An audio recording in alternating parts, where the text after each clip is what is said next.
తాకట్లో ఉన్న మీ బంగారాన్ని విడిపించి ఆ రోజు ఆన్లైన్ రేటుకి కొంటాం. Sharma gold company. Welcome to Suman TV. భారతదేశంలో డబ్బు సంపాదించి భారతీయుల ద్వారా డబ్బుని ఆర్జిస్తూ భారతదేశమే అతిపెద్ద ఆదాయ వనరుగా మార్చుకున్న టర్కీ ఆ డబ్బును తీసుకెళ్లి మన శత్రు దేశం పాకిస్తాన్ చేతుల్లో పెడుతుంది. పాకిస్తాన్ ఆ డబ్బుతో ఏం చేస్తుంది? ఉగ్రవాదుల్ని తయారు చేసి మళ్ళీ భారతదేశం పైకి పంపిస్తుంది. భారతీయుల రక్తాన్ని కళ్ళ చూసేలా చేస్తోంది. టర్కీ చేస్తున్న ఈ ద్రోహం ఆపరేషన్ సింధూర్తో మరోసారి స్పష్టంగా బయటపడింది. ఇప్పటికే భారతదేశ వ్యాప్తంగా బైకాట్ టర్కీ అనే ఉద్యమం సోషల్ మీడియా వేదికగా మొదలైంది. కేంద్ర ప్రభుత్వం కూడా ఈ ఉద్యమంలో పాలు పంచుకుంది. టర్కీకి సంబంధించిన సంస్థల్ని రద్దు చేస్తుంది. ఏదైతే ఎయిర్పోర్ట్స్లో ఇండియన్ ఎయిర్పోర్ట్స్లో ఏదైతే కీలకంగా సెక్యూరిటీ క్లియరెన్స్ సెలబీ సంస్థ ఏదైతే ఉందో సెక్యూరిటీ క్లియరెన్స్లో ఆ సెలబీ సంస్థని కూడా తొలగించేసింది. అంతేకాదు టర్కీపై వస్తువుల దిగుమతులపైన కూడా పునరాలోచనలో పడింది. ఇప్పటికే మహారాష్ట్ర, పూణే లాంటి ఏరియాలో టర్కీ యాపిల్స్కి చాలా గిరాకీ ఉంటుంది. ఆ యాపిల్స్ని దిగుమతి చేసుకోకూడదని ఒక నిర్ణయానికి వచ్చింది. ఇదంతా పక్కన పెడితే ఇవాళ ఇంకొక కీలకమైన విషయం వెలుగులోకి వచ్చింది. ఏంటి అంటే టర్కీ ఇండియాలో జరిగే డెస్టినేషన్ అంటే ఇండియన్స్ చేసుకునే డెస్టినేషన్ మ్యారేజెస్ వల్లే ప్రతి సంవత్సరం $140 మిలియన్ ఆదాయాన్ని సంపాదిస్తోంది. దాదాపు 770 కోట్లు. $140 మిలియన్ ఆదాయం అంటే ఇస్తాంబుల్ కావచ్చు, టర్కీలోని కొన్ని పర్యాటక ప్రాంతాల్లో మన వాళ్ళకి సోకులు ఎక్కువ కదా ఇండియన్స్కి. ఇక్కడ పెళ్లి చేసుకోరు. వేరే దేశాల్లోకి వెళ్ళి పెళ్లి చేసుకుంటే ఆ పెళ్లి ద్వారా కేవలం పెళ్ళిళ్ళు ఫంక్షన్ హాల్ల ద్వారా వచ్చే ఆదాయమే $140 మిలియన్. టర్కీ మన డబ్బుల్ని అప్పనంగా తినేస్తుంది. అట్ ది సేమ్ టైం ఇవాళ ఒక డేటాను పరిశీలిస్తే 2013లో ఇది 2018లో 2018లో కేవలం 13 మ్యారేజ్లు జరిగాయట. డెస్టినేషన్ ఇండియన్ సోక్ చాలా ఎక్కువ. ఎంత ఈ భారతీయుల సోక్ ఎంత ఎక్కువ చెప్పొచ్చు. 13 పెళ్ళిళ్ళు జరిగేదట ఏది టర్కీలో డెస్టినేషన్ మ్యారేజ్లు. అట్లా ఈ సంవత్సరం 2024-25 50 పెళ్ళిళ్ళు. ఏది 50 పెళ్ళిళ్ళే కదని చిన్నగా అనుకోద్దు. ఒక్కొక్క పెళ్ళికి 25 కోట్ల నుంచి 68 కోట్లు ఖర్చు చేస్తారు టర్కీలో. ఎంత ఇన్కమ్ ఒకసారి ఆలోచించండి. ఒక్కొక్క పెళ్ళికి 25 కోట్ల నుంచి 68 కోట్లు సగటున నేను చెప్తున్నాను రేషియో.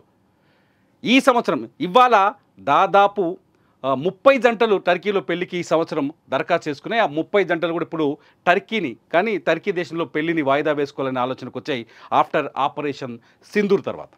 ఆపరేషన్ సింధూర్తో ఇవాళకున్న లెక్క ప్రకారం దాదాపు $90 మిలియన్ నష్టం టర్కీకి ఏర్పడింది.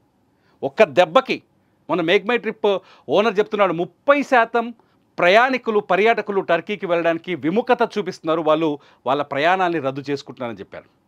ఇవాళ ఒక మ్యారేజ్ బ్యూరో ఏదైతే ఇంటర్నేషనల్ లొకేషన్స్లో పెళ్ళిళ్ళు ఈ డెస్టినేషన్ మ్యారేజ్లు ఏర్పాటు చేసి ఒక మ్యారేజ్ బ్యూరో చెప్పింది ఇప్పటికే 30 పెళ్ళిళ్ళు రద్దు వైపు ఉన్నాయి. టర్కీలో ఒక్క పెళ్లి కూడా చేసుకోవద్దని డిసైడ్ అయి ఉన్నారట. దాదాపు $90 మిలియన్ అమౌంట్ నష్టపోయే అవకాశం ఉంది టర్కీ చేసిన ద్రోహానికి ఇంకా తక్కువ ఇదంతా చేసేది. భారతదేశం నుంచి పర్యాటకులు టర్కీ, అజర్బైజాన్ చాలా ఎక్కువ మంది వెళ్ళిపోతారు. అజర్బైజాన్ కూడా ఒక అందమైన దేశం. ఈ బిజినెస్ టూరిస్టులు అంతా ఎక్కువ మంది అజర్బైజాన్ వెళ్తారు. సో టర్కీ చేసిన ద్రోహానికి ఇది పరిహారం చెల్లించుకోక తప్పట్లేదు టర్కీకి.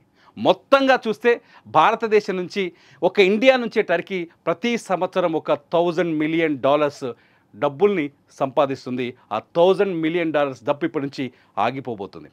టర్కీ మనకి ద్రోహం చేసింది. 2023లో టర్కీలో భూకంపం వస్తే మనం ఏం చేసాం?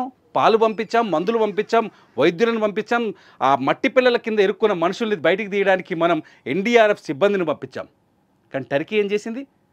కశ్మీర్లో మన 26 మంది అమాయకులైన పర్యాటకులపైన దాడి చేస్తే ఆ దాడికి మనం ఆపరేషన్ సింధూర్తో ఉగ్రవాద శిబిరాలను లేపేస్తే ఆ ఉగ్రవాద శిబిరాలను లేపేసిన సైన్యం పైన దాడి చేయడానికి సైనికులను పంపించింది, డ్రోన్లను పంపించింది, ఎగిరే బాంబుల్ని పంపించింది, ఆఖరికి సైబర్ దాడులు కూడా చేయించింది.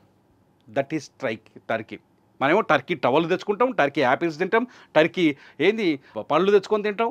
మన టర్కీ పోవాలని పరిగెత్తుకుంటూ పోతాం. మనకేమో దురద ఎక్కువ బయటికి వెళ్ళడానికి. టర్కీ మనల్ని వాడుకొని మన కంట్లోనే పొడుస్తోంది అనేది ఇంకొకసారి రుజువైంది. సో టర్కీ పైన మీ అభిప్రాయం ఏంటి? ఇంకా మీకు టర్కీ పైన కోపం వస్తలేదా? చైనా కంటే ప్రమాదకరమైన దేశం టర్కీ. ఎందుకంటే ఆర్టికల్ 370ని రద్దు చేసిన తర్వాత కశ్మీర్లో టర్కీ ప్రపంచ వేదికలపైన భారతదేశం పాకిస్తాన్కి ద్రోహం చేస్తుంది, కశ్మీర్కు ద్రోహం చేస్తున్నట్టు మనపైన తప్పుడు ప్రచారాలు చేసింది, మనపైన తప్పుడు ఉపన్యాసాలు ఇచ్చాడు టర్కీ ప్రెసిడెంట్ ఎర్డోగాన్. కాబట్టి ఇప్పటికైనా ఆలోచించండి. టర్కీ వస్తువుల్ని చైనా ఎప్పుడైతే లద్దాఖ్లో చైనా బార్డర్ దాటొచ్చి మనపైన దాడి చేసినప్పుడు చైనా వస్తువుల్ని, చైనా యాప్స్ని ఎలా మనం వ్యతిరేకించామో, ఒక ఉద్యమంగా తీసుకున్నామో, ఇప్పుడు టర్కీని కూడా అలా వ్యతిరేకించాల్సిన అవసరం అయితే ఏర్పడింది. ప్రభుత్వం కూడా ఆ దిశగా అడుగులు వేస్తోంది. యువత సోషల్ మీడియాలో ఆ విధంగానే ఒక ఉద్యమాన్ని, ఒక ఎజిటేషన్ నడిపిస్తున్నారు. మనం కూడా టర్కీని వ్యతిరేకిద్దామా? టర్కీ వస్తువులపైన బహిష్కరణ విధిద్దామా? టర్కీని బైకాట్ చేద్దామా లేదా? మీరు ఈ వీడియో కింద కామెంట్ చేయండి. మీ కామెంట్స్ పైన ఖచ్చితంగా నేను ఒక మంచి వీడియో చేస్తా.